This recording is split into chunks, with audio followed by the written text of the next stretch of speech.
Ce dont je voulais vous parler aujourd'hui, en fait, c'est un petit peu, je vous ai parlé la dernière fois à propos du... Vas-y, j'allais, pardon. inyigisho ngiye kubaha ni suite ni inyigisho ikurikira iyo nabigishijeho ubushize. Et ce que je voudrais vous partager aujourd'hui, je l'ai appelé ça la parole et les actes. Ijambo ngiye kubigisha uyu munsi naryise ijambo n'ibikorwa biriherekeje. La dernière fois que je vous ai partagé la parole, j'ai dit que j'avais repris la lecture de la Bible au début. Ubushize nabasangira ijambo nababwiye ko natangiye gusoma ijambo mu ntangiriro ya Bibiliya mu gitabo cy'intangiriro. Donc j'ai repris depuis la Genèse et l'Exode. Nasomye mu ntangiriro nkurikizaho mu Kuva. Et je vous ai parlé du déni que faisait le Pharaon devant la puissance de Dieu. Nababwiye amakosa Farawo yakoraga agahakana ububasha bw'Imana. Mais aussi du manque de confiance que les Israélites avaient en Dieu dès qu'ils se sentaient un petit peu menacés. N'uburyo abanyayisiraheli batagiraga kwizera igihe babaga bahuye n'ibibazo. Les Israélites doutaient de Dieu alors même que Dieu accomplissait par l'intermédiaire de Moïse les prodiges qui allaient les libérer de l'esclavage. Abanyayisiraheli barijinganyaga ku bubasha bw'Imana n'ukuntu Imana ntako itageze ibarwanaho ikoresheje umukozi wayo Moïse kugira ngo ibavane mu bucakara ibajyane mu gihugu cyabo. Et Moïse allait les emmener loin de l'Égypte vers la terre que l'Éternel avait promis aux Israélites. Mose yagombaga kubajyana ahantu kure cyane abavanye mu bucakara akabajyana nyine mu gihugu Imana basezeranije. Et je pense qu'il n'est pas inutile de rappeler cette promesse que Dieu a faite à Moïse.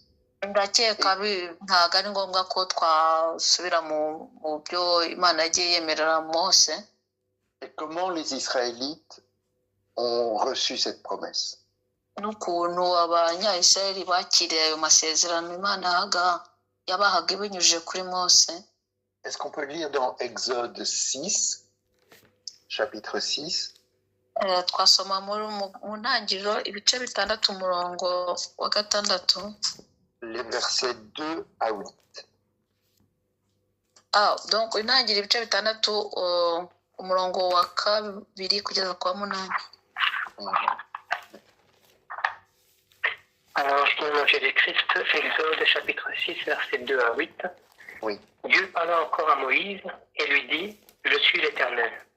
Je suis apparu à Abraham, à Isaac et à Jacob comme le Dieu Tout-Puissant, mais sous mon nom, l'Éternel, je n'ai pas été reconnu par eux. J'ai aussi établi mon alliance avec eux pour leur donner le pays de Canaan, le pays de leur pèlerinage dans lequel ils ont séjourné. J'ai entendu les gémissements des enfants d'Israël, que les Égyptiens tiennent dans la servitude, et je me suis souvenu de mon alliance. C'est pourquoi, dis aux enfants d'Israël, je suis l'Éternel, je vous affranchirai des travaux dont vous chargent les Égyptiens, je vous délivrerai de leur servitude, et je vous sauverai, bras étendus, et par de grands jugements. Je vous prendrai pour mon peuple, je serai votre Dieu, et vous saurez que c'est moi l'Éternel, votre Dieu, qui vous affranchit des travaux dont vous chargent les Égyptiens. Je vous ferai entrer dans le pays que j'ai juré de donner à Abraham, à Isaac et à Jacob. Je vous le donnerai en possession, moi l'Éternel. Amen. Et voici ce que Moïse fait et ce qu'il répond à Dieu. Est-ce que tu peux continuer avec les versets 9 à 12, s'il te plaît? Oui, bien sûr. Je nom Jésus-Christ, ainsi parla Moïse aux enfants d'Israël. Mais l'angoisse et la dure servitude les empêchèrent d'écouter Moïse.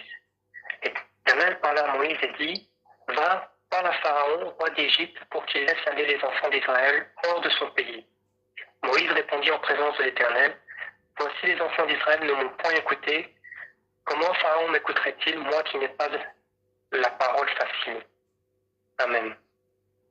Moi qui n'ai pas la parole facile, dans ma version de la Bible, c'est écrit « moi qui ai les lèvres malhabiles ».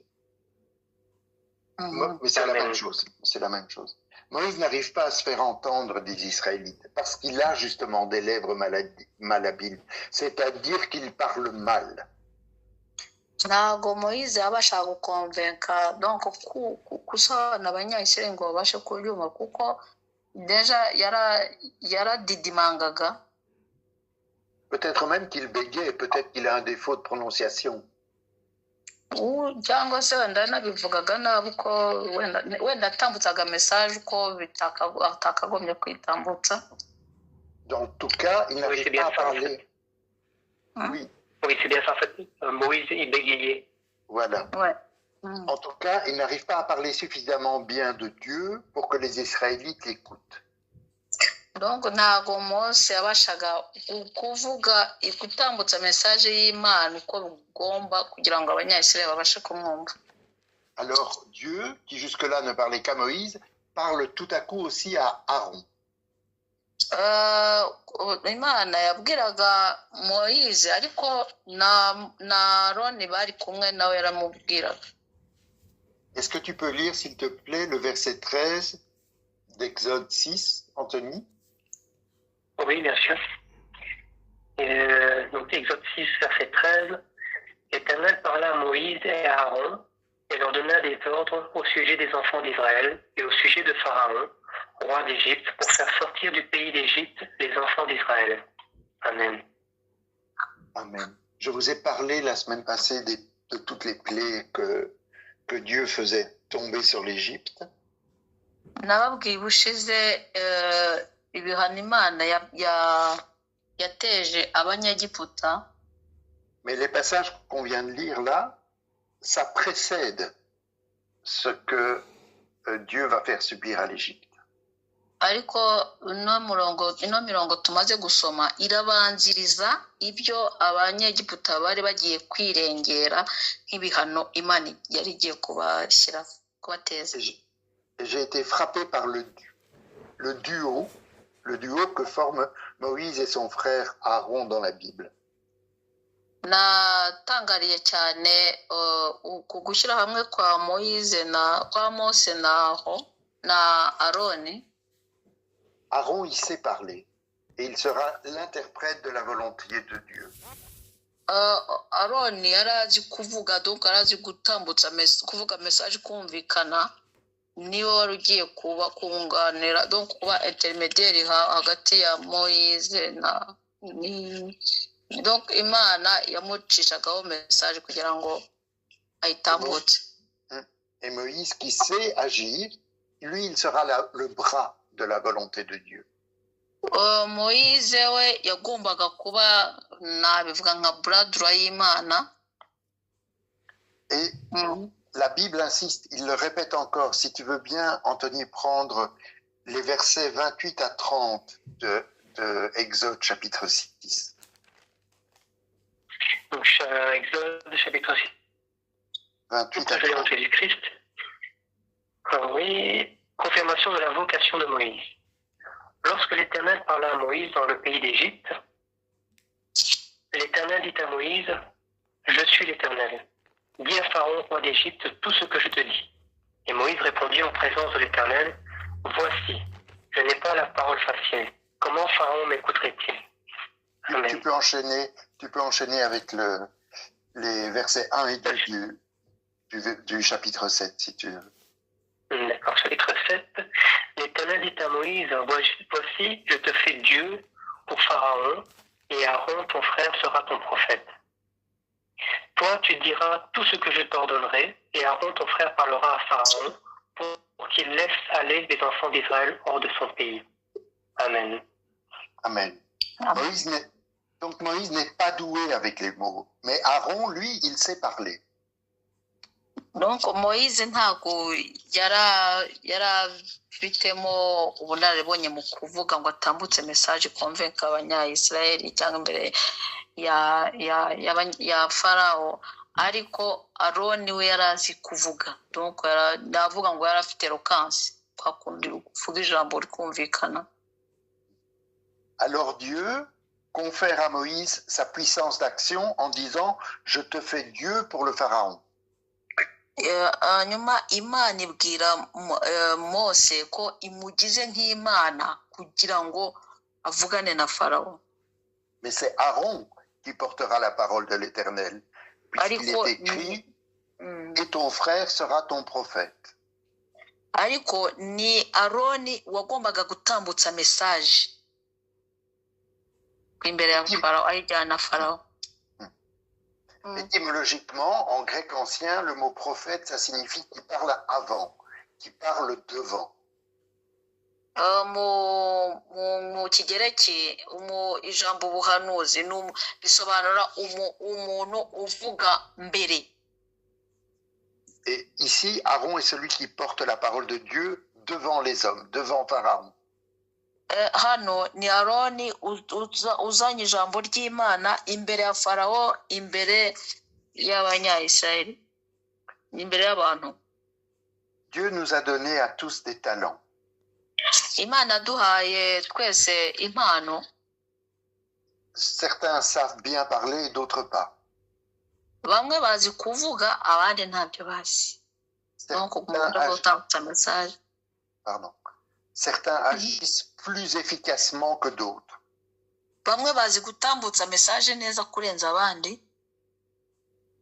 Certains ont la parole facile et d'autres ont des lèvres malhabiles. Bamwe bavuga mu buryo buboroheye, abandi baradedimanga. Alors il nous faut utiliser les dons que nous avons reçus pour transmettre la parole et l'œuvre de Dieu. Birakwiye ko dukoresha Imana duhaye kugira ngo tubashe gutambutsa ijambo ry'Imana. Mais ce n'est pas aussi simple qu'il n'y paraît. Ariko ntabwo byoroshye gutya tubivuga. Bien parler et bien parler de Dieu, ce sont deux choses tout à fait différentes. Kuvuga neza no kuvuga neza Imana ni ibintu bibiri bitandukanye. Vous utilisez souvent des exemples, moi aussi je vais utiliser un exemple. Mukunze gukoresha ingero, nanjye ngiye gukoresha ingero. Moi bravo. Moi je m'exprime assez clairement en général. Ngewe ubusanzwe nzi kwisobanura neza. Et j'ai même fait des études pour ça. Yewe naranabyigiye. Nakurikiye amasomo kuri uko kuvuga neza, kwisobanura. Pourtant, lorsqu'il s'agit de prier, de trouver les mots pour transmettre la parole, comme Moïse, je bredouille. Ariko iyo ari bijyanye no gusenga cyangwa gutambutsa ijambo ry'Imana nk'uko Moïse donc nawe byamugendekeye, nanjye birangora. Je crois que c'est parce que ma foi n'est pas encore bien ancrée en moi. Ndakeka ko ukwemera kwanjye kutari kwanganza muri njyewe uko bigomba. Alors je parle et je prie plus avec ma tête, mon intelligence, qu'avec mon cœur. None binsaba ngo njye mu kuvuga nkoresha umutwe wanjye n'ubwenge bwanjye kurenza uko nakoresha ukuyoborwa n'Imana. Moïse avait une confiance absolue en Dieu. Mose yari afitiye Imana icyizere kidasubirwaho pe. C'est parce que Dieu était dans son cœur. Kuko Imana ari mu mutima we. Et pourtant, il ne parvient pas à convaincre Israël. Ariko ntabwo yabashaga gusobanurira Abanyayisraeli ngo bamwumve uko Imana ishaka ko bamwumva. Parce qu'il avait des lèvres malhabiles. Kuko yaradedemangaga. Moi je sais parler, moi qui sais parler, j'ai l'impression que c'est mon cœur qui est malhabile. Njyewe nzi neza ko nzi kuvuga, ndakeka ko mfite impungenge ko ari umutima wanjye ahubwo ari wo udedemanga. Parce que j'arrive pas encore à faire totalement confiance en Dieu.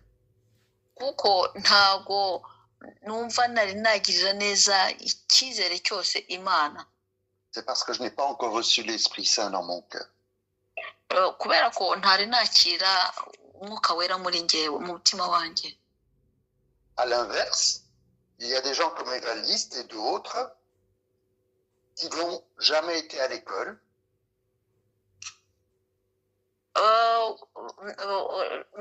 Bitandukanye nuko hari abantu nka Evariste cyangwa abandi wenda atarigeze agera no mu ishuri. Des gens qui n'ont pas forcément la maîtrise du langage.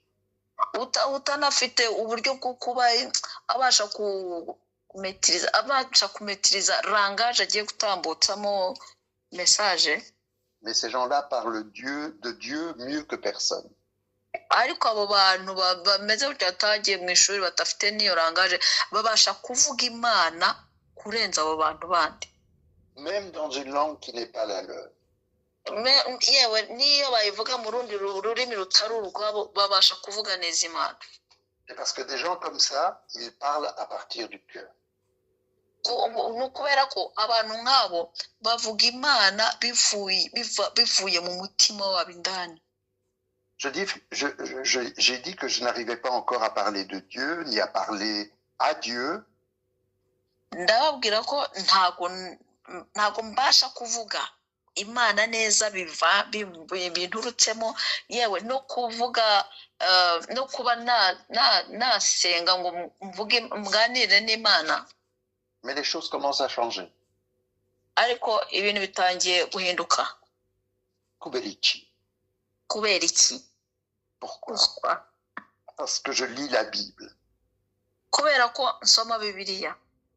Et cela m'aide à laisser descendre en moi ce qui est écrit dans la Bible. Ibyo bimfasha kureka bimfasha ko ijambo ry'Imana rimanuka muri njyewe kuko mba narisomye. Amen. Merci. Et je gagne en confiance en Dieu et je commence à mieux parler de lui. Ngirira icyizere Imana nkatangira kumenya neza Imana. Alléluia.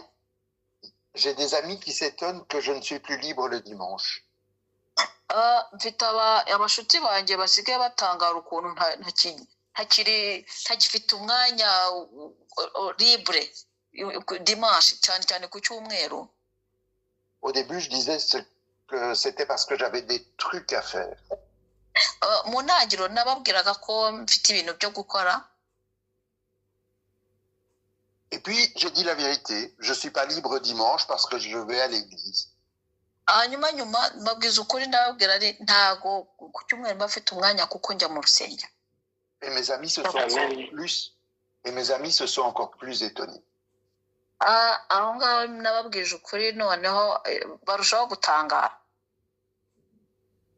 Mais ils me disaient, mais tu ne crois pas en Dieu, tu t'es même fait débaptiser. Batangiye kumbwira ngo ntago nemera Imana ngo ngo n'iby'imibatizo nabivuyemo. Et je réponds, c'est vrai, jusqu'ici je n'ai jamais cru en Dieu, mais je le cherche.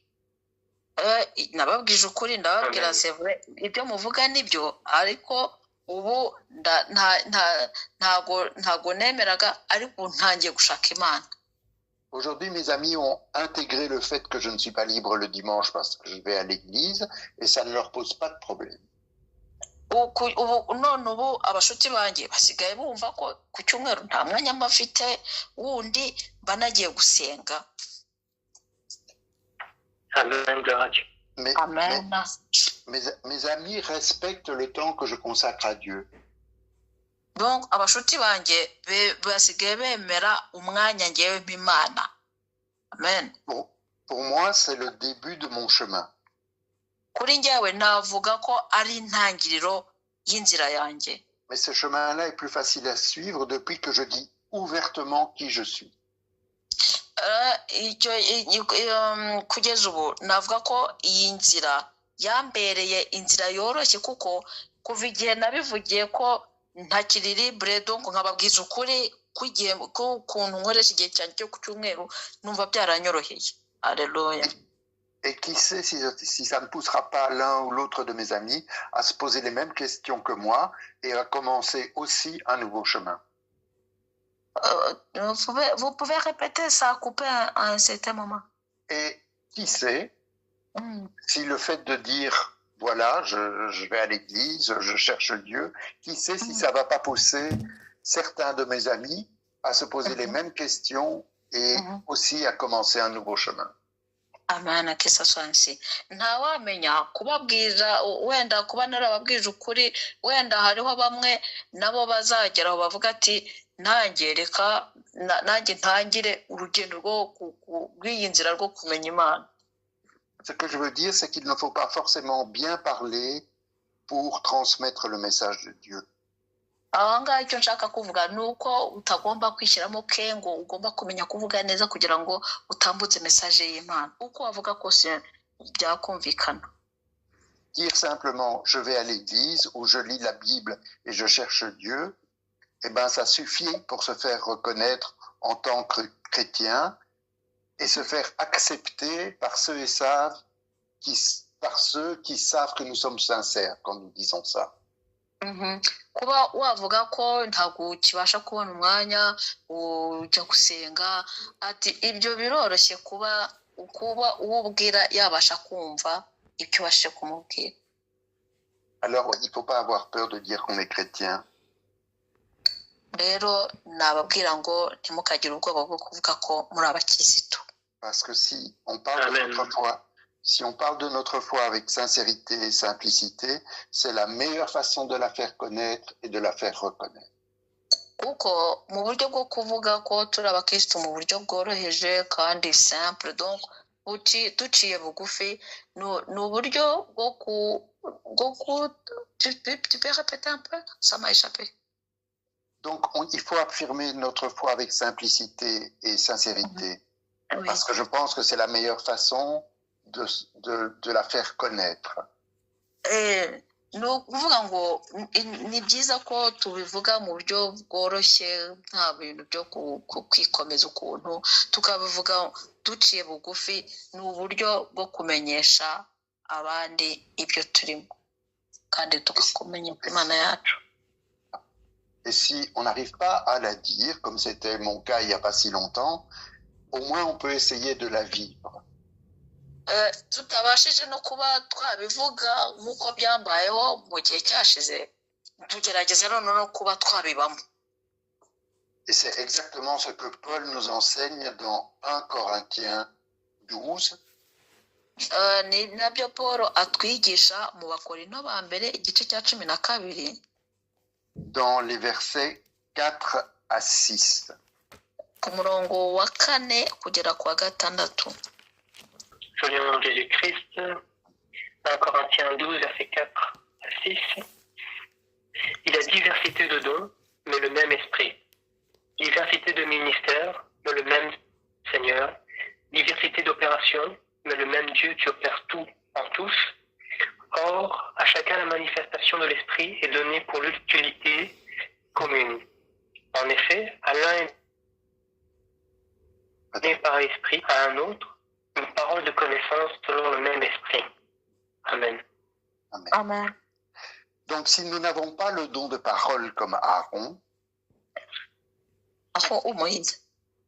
non, si nous n'avons pas le don de parole comme Aaron, nous avons le pouvoir d'agir comme Moïse. Ok. Ni ukuvuga ngo niba tudafite impano y'ijambo nk'uko Aroni yari abifite, nibura dushobora kugira impano le don de Moïse était comment encore? C'est le don d'agir, le don d'action. Oui, dushobora kugira impano yo gushyira mu bikorwa nk'uko Mose yabigenzaga.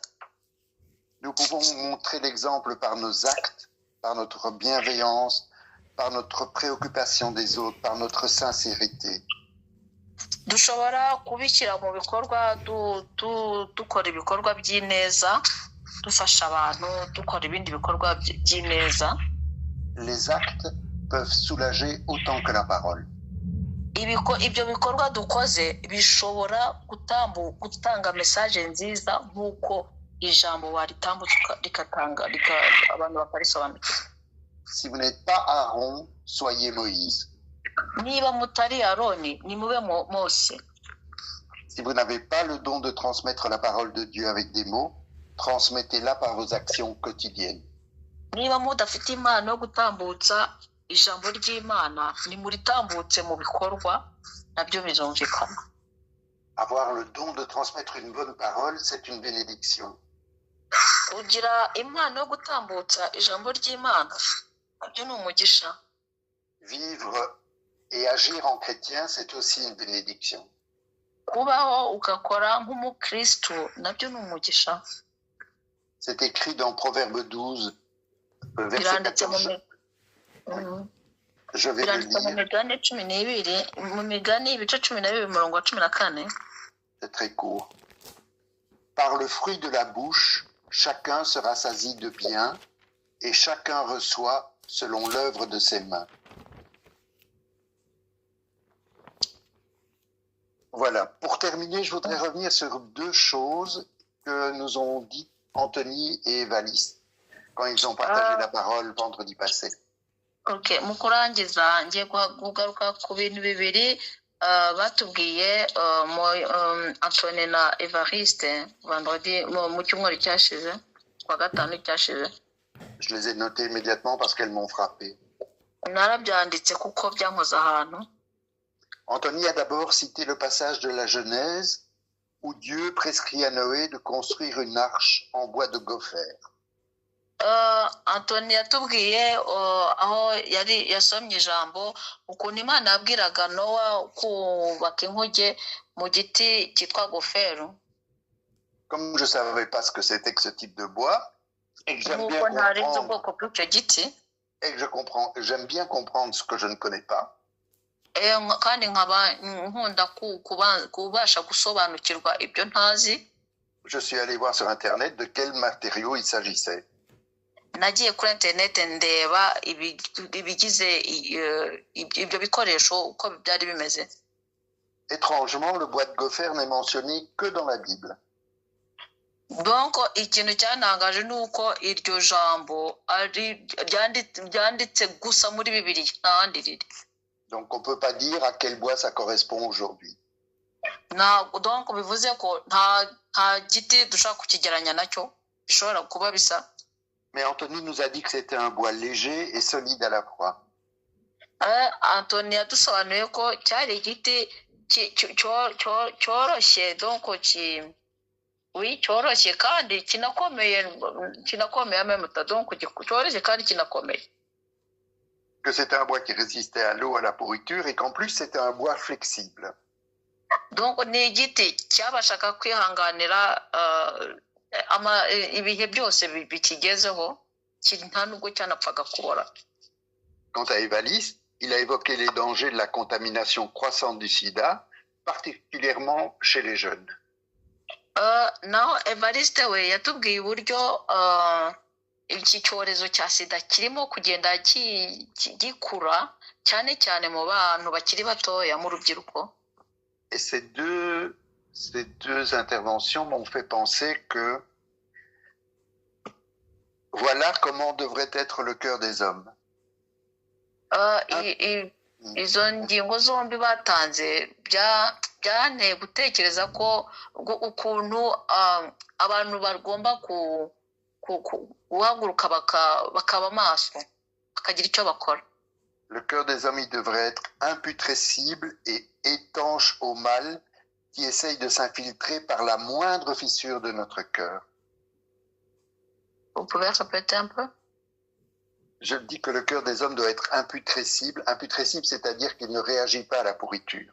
On ne peut pas le pourrir. Donc, il doit être... Vas-y, Jeannette. Donc, imitima y'abantu igomba kwirinda kubora, bagomba gukoreshwa bashoboye bakareka kuyijyana mu buryo bwo kwangirika. Étanche, notre cœur doit être aussi étanche au mal qui tente de s'infiltrer par la moindre fissure de notre cœur.